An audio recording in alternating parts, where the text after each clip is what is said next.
It's been 23 years since he suffered the stroke. It was just horrible. I just felt like I had totally lost my best friend. I wanted to bring him back to the person that he was, but, you know, in reality, I should have known I couldn't.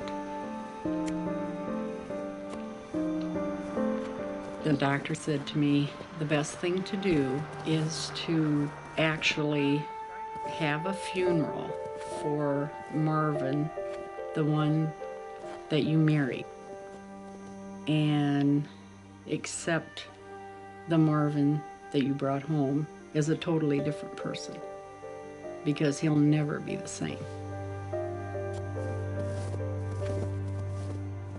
At 56, Marvin Bateman is a shadow of the young husband and father he once was. A stroke has left him paralyzed on one side of his body. But its most devastating impact is less visible. He has been cut off from his emotions. I want to see my mommy. Please, no. I want to see my sister. I want to see Put the lotion in the basket.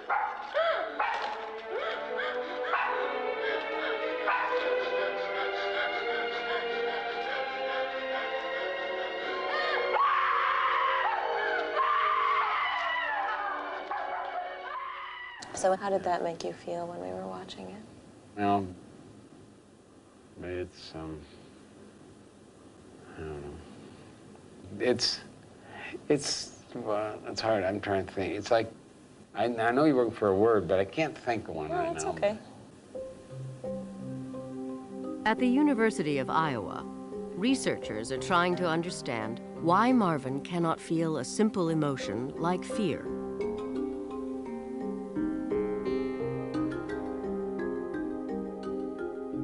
A scan shows the Stark region, where Marvin's brain has died. The core of the damage is in areas that have to do with creating a feeling. It's not that he has lost the ability to produce an emotion. The losses have more to do with the ability to feel the emotions that he produces. Can you remember, like, from this picture to that picture? Oh, What that happened? was a long time. Well, no, see, we're still living in Winthrop there. Yeah, I know. And then this is after I got moved to Warren, and I had that stupid stroke. Yeah. Yeah. Emotion. You can see it on Marvin's face. A smile, a laugh, a scowl of frustration.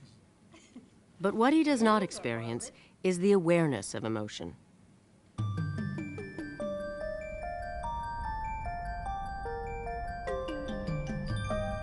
Emotions are generated by structures hidden deep in the brain.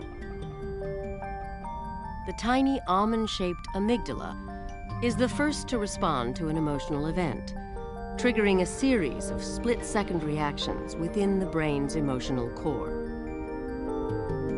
Waves of nerve impulses travel down the brainstem, setting off an instantaneous visceral response throughout the body. A lot of the time, the machinery that produces the emotion is operating without us noticing it at all, creating changes in posture and in facial expression, altering the way the organs inside the body are working, preparing the body for what's needed next, generating chemical responses that you will never know existed. And all of this is what constitutes the emotional state. For most people, awareness of a feeling follows just milliseconds after an emotion is created. The body sends signals back to the area of the brain responsible for conscious thought, making us aware of our feelings.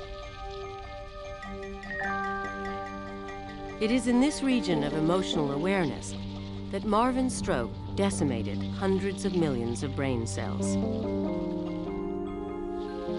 Marvin experiences emotion, his body responds. But when the physical response is communicated back to his thinking brain, the signal falls into a void.